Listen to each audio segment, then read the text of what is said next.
Hi, I am Darren, and welcome to another episode of Route 10. We are at the Bottom Bay Beach, one of the most picturesque beaches in St. Philip. In fact, in Barbados, not too far from the ruins of Harry Smith House and Sam Lord's Castle. Today for you, we meet a young farmer and a Bajan from Cayman Islands. But first, every Barbadian has a nickname or has had a nickname. We in St. Philip have some very interesting nicknames. To hear more about these nicknames and their backgrounds, here is author of the St. Philip book, G. Addinton Forde. A nickname for a Barbadian male is almost a rite of passage, and it is almost expected that you have a nickname. Some people have a number of nicknames, and some people, and they are known by a certain section of the friends by that nickname, by one nickname, and by another section by with another name. What we've also found is that they are not. It isn't usual to find women with females with nicknames. Very seldom you will get females with nicknames. It's almost as if it's taboo to give women nicknames. They're very few. Somebody would come into an area looking for somebody, probably a delivery person or something, and call in and you refer to the person's real name and nobody knows who you're talking about. And so now usually what people have to do in those cases is to give their nickname, and then the people can associate them. I used to think, I heard a person had an unusual name, and then you thought it was a nickname, then you realized that it was the real name. So it's a whole a culture surrounding nicknames. St. Philip was not special, should I say, as far as nicknames are concerned. Is a national thing. He got his name from the days before Barbados. Everybody had a refrigerator. And so when food was left over, like say on during the day, and you want to use it later, you warm it up, put it in the frying pan and fry it up. And this time it was soup. And he came home and he asked his mother to fry up his soup for him. And that nickname lasted the whole of his life. Another name was Gasoline. Her name was Kathleen, but one of the youngsters couldn't get pronounced, so she became Gasoline. Gum was short for godmother, because she was the godmother of a lot of children. Another name was Mama. She kept hearing this noise, like somebody outside, calling her. And she responded, and then the person kept calling, so she more or less got annoyed. And then she realized that it was really a sheep, a mosquito, a good friend of mine. But he got his name from primary school. We had a teacher, Mr. Blaze, who wasn't always kind, speaking to the boys. And one day, mosquito, but he didn't get his name yet, but he kept sticking his hand in the air and answering every question that the teacher asked. So teacher told him one day, boys, you keep quiet, you all over the place like a mosquito. Kanak told me that he said he was playing cricket one day as a little boy, and just as he was about to deliver this ball, he declared that I am the great Kanan Kateri. Father Bullock and I can tell you and said there was no such person. There's just somebody from his imagination. And that name stuck with him too. Don't forget to purchase your copy of the St. Philip book from bookstores island-wide. More to come on Route 10.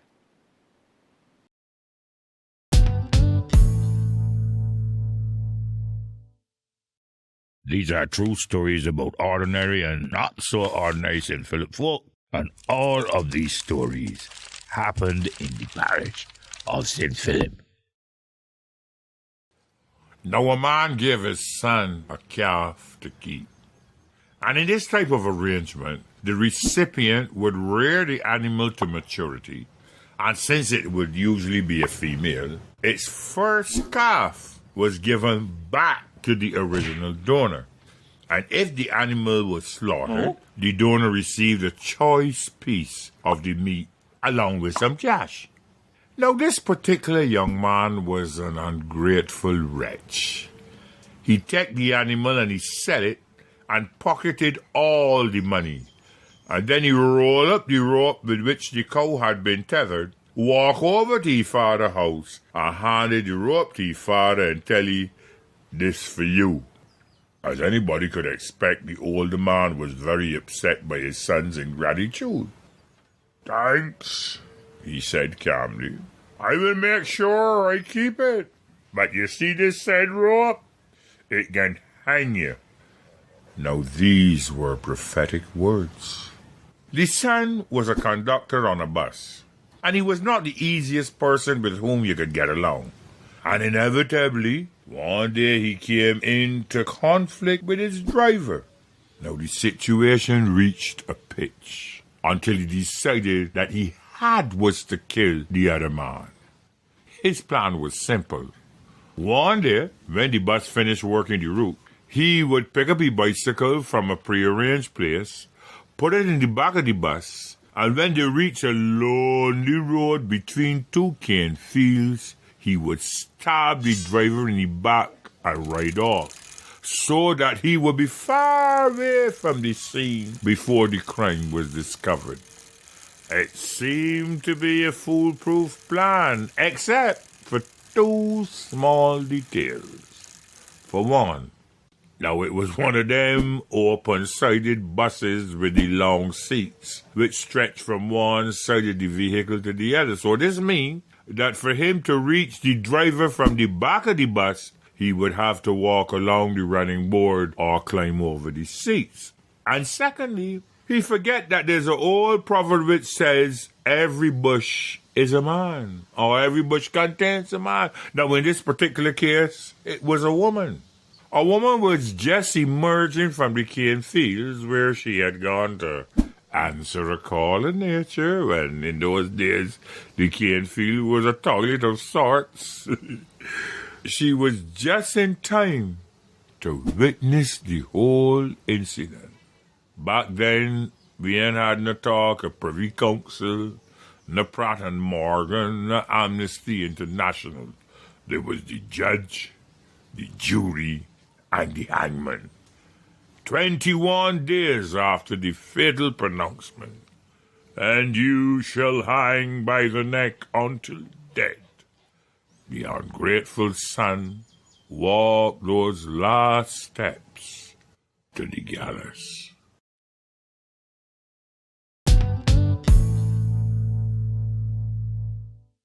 We meet Jalani Hunte, a young farmer. I have 2 Angus cows. I have Peking ducks, smaller ducks. I have a few layers. I have a few boiler chickens. I have rabbits, and I have black belly sheep. Because that's how my grandmother built her house, and I grew up around agriculture. Grew up in the ground with my grandmother, had nothing else to do. So I really like animals from young, so that's the way.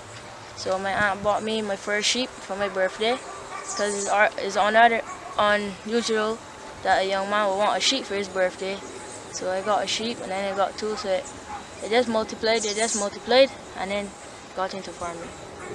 It's a great privilege that I was among all of those big farmers to come and beat them for the first time.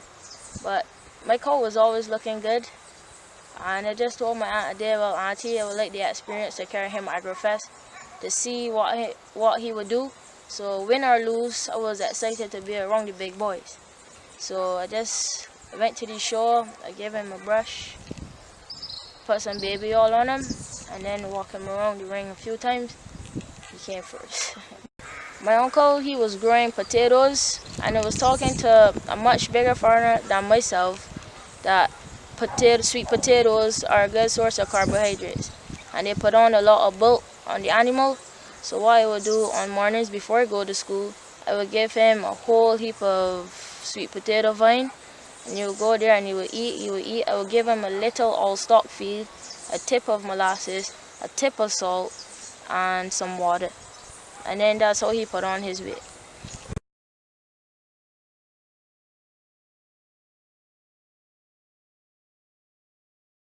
Well, you need to start small. From young person to young person, you need to start small. You can start off with 2 sheep, 2 goats, 10 chickens, or whatever the case may be. Just need to start small and then you will expand. In animal rearing, it takes patience, it takes responsibility, and it takes discipline. You can't neglect your animals. You have to always be there. You can't leave them out for nothing. You can't go to no fest and party, nothing. You can, but you can't leave out your animals.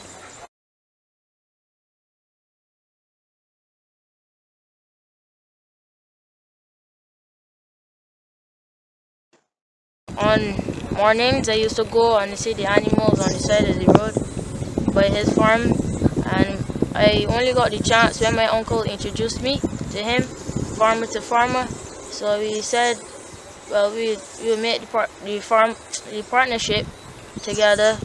He would take my advice in certain things with the animals. So I just go there on mornings to help him with his animals, and then he gives me a little pay at the end of the week. It's really fun. It does not feel like work to me. It doesn't. It's really good because he's a really nice man. He really helps me in terms of financially, and I really love that.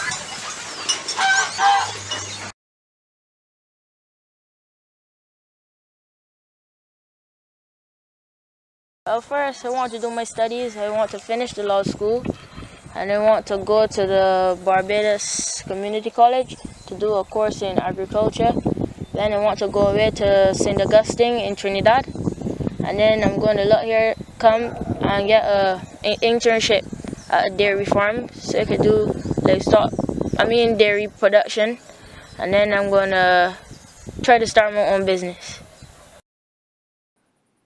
Another young, smart, and industrious Philippine. Stay tuned for more to come on Route 10.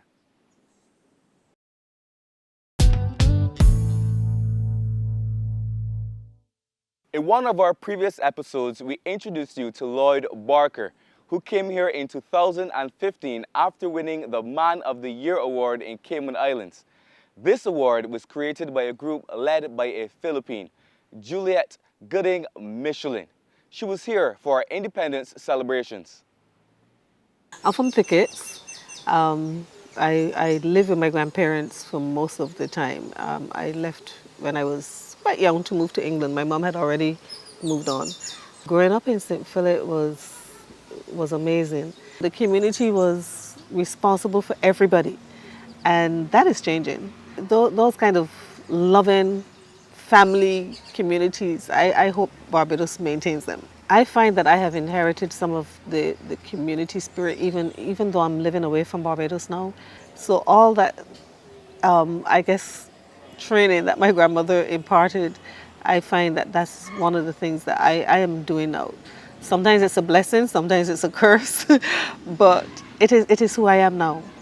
Cayman has some commonalities with Barbados, but it is still different in that Cayman has become more Americanized, so it is becoming a more fast-paced kind of environment, and it's really sad to say, but we live on a very small road, but I don't know who my neighbors are. And it's not for the sake of not wanting to know, but people become more isolated.